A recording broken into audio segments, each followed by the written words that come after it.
Let's take a look at this problem. We have a truss supported by a rocker and also supported by a pin assembly. We have a 400 Newton force being applied at B and also a 600 Newton force being applied at pin D. The problem wants us to find the reactions at the supports A and C. After that, they want us to find the force in each of those members.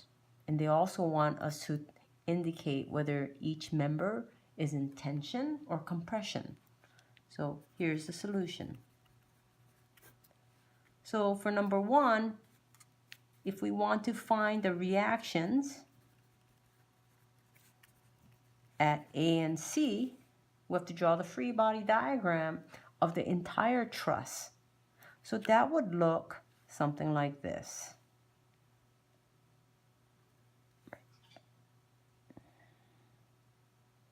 So we have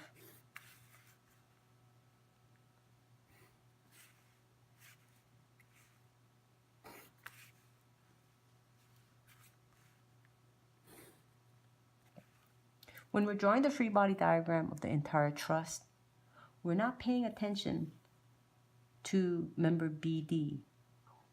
All we want to know is what's happening at C and what's happening at A. So at A, the rocker assembly prevents the truss from translating in the Y direction.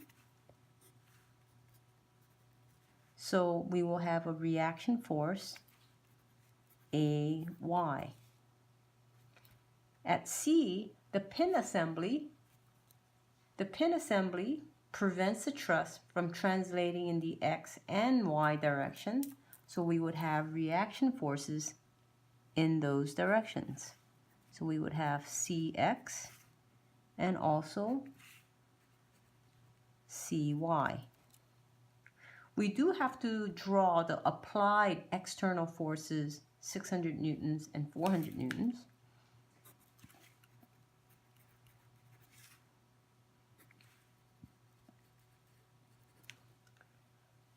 So this is the free body diagram of the truss shown right here. Now that we've drawn the free body diagram, we apply the equations of equilibrium.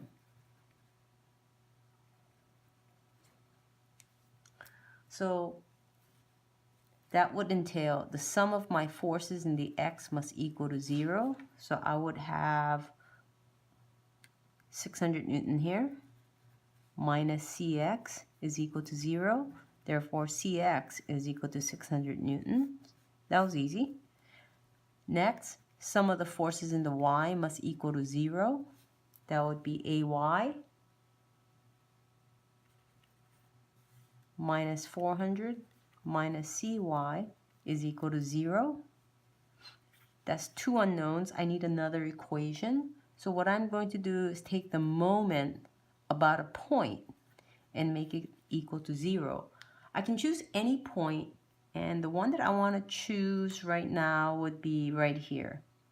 That's nice because there are two unknowns, and if I take the moment about that point, then I don't have to address those two unknowns, and I'm only left with one unknown, AY.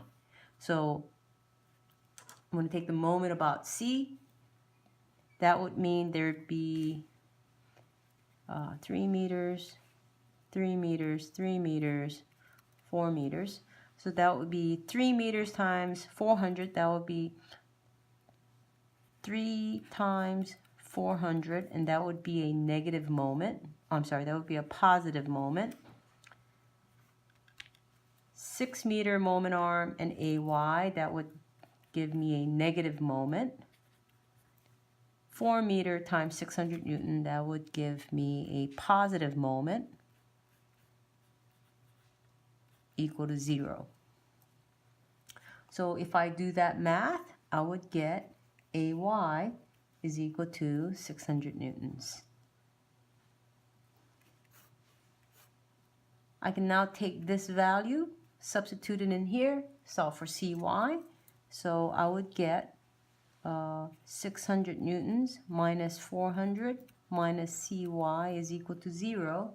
That would give me a value of Cy is equal to 200 newtons. So I found the reactions at the support. For part 2, what they would like for us to find is the force in each member and also determine whether each member is in tension or compression.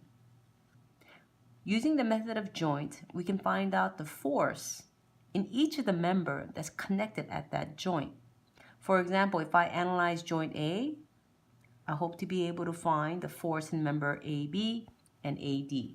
So let's do that. So here's my pin A.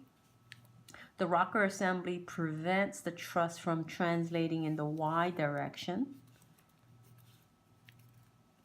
Therefore, I'll have a reaction force due to that rocker assembly, AY, which we've already determined it to be 600 newtons.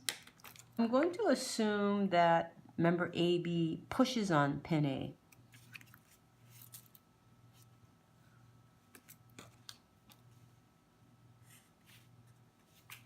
That's FBA. And I'm going to assume that member AD pulls on pin A.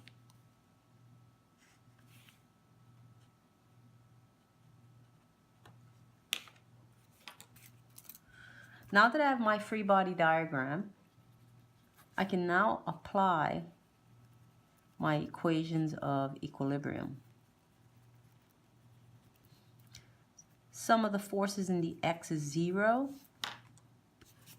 And I have to do sum of the forces in the Y is 0. And I'll end up doing sum of the moment about some point is equal to 0. Using the geometry shown in the problem statement, I have this 3, 4, 5 triangle. That'll allow me to draw my, or indicate my FBAX component and FBAY component. So, sum of the forces in the X. I have FAD minus FBAX. That's just 3/5 times FBA.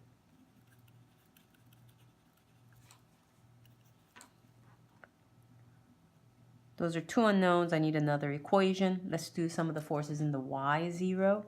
So I have AY minus FBAY, which is 4/5.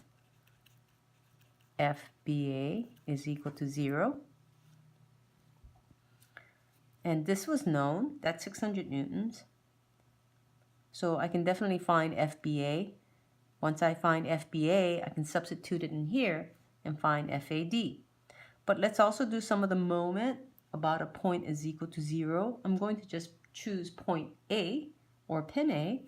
That's trivial. We need to establish that these three equations are equal to 0 because that is the requirement that this pin is in static equilibrium. So let's say this is equation 1, equation 2, equation 3. I can take equation 2 and solve for FBA, and I get FBA is equal to 750 newtons. And it turned out to be positive. What that positive sign means is that we assumed the direction of this FBA force vector correctly. I'm going to now substitute into equation 1. So I'll be able to solve for FAD. FAD is equal to positive 450 newtons. Again, this positive sign says we assume the direction of force FAD in the correct direction. Now what we want to do is determine whether the member AB and member AD are in compression or tension. To do that, what you want to do is draw the pin, draw the members that it's connected to or it's connecting. So this would be member AD, and same thing here. We would have member AB. And we have these forces, AY,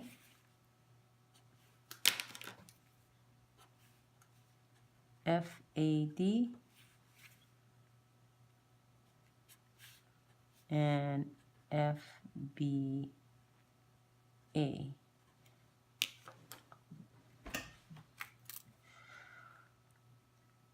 At point A on member AD, it would experience a force equal and opposite to this force FAD. Therefore, I'm going to draw this force vector FDA. Likewise, at point A on member AB, it will experience a force equal and opposite to FBA. They should be in line. There we go. That's FAB. Since this is a two-force member, I know that at D, I will have a force that's equal to the magnitude of FDA, but opposite in direction, and it'll also be collinear. So this will be FAD. Same thing at B, it will experience a force equivalent to force vector AB, but opposite in direction. That's FBA. So by looking at these two members, we realize that member AD is in tension, or T, and member AB is in compression.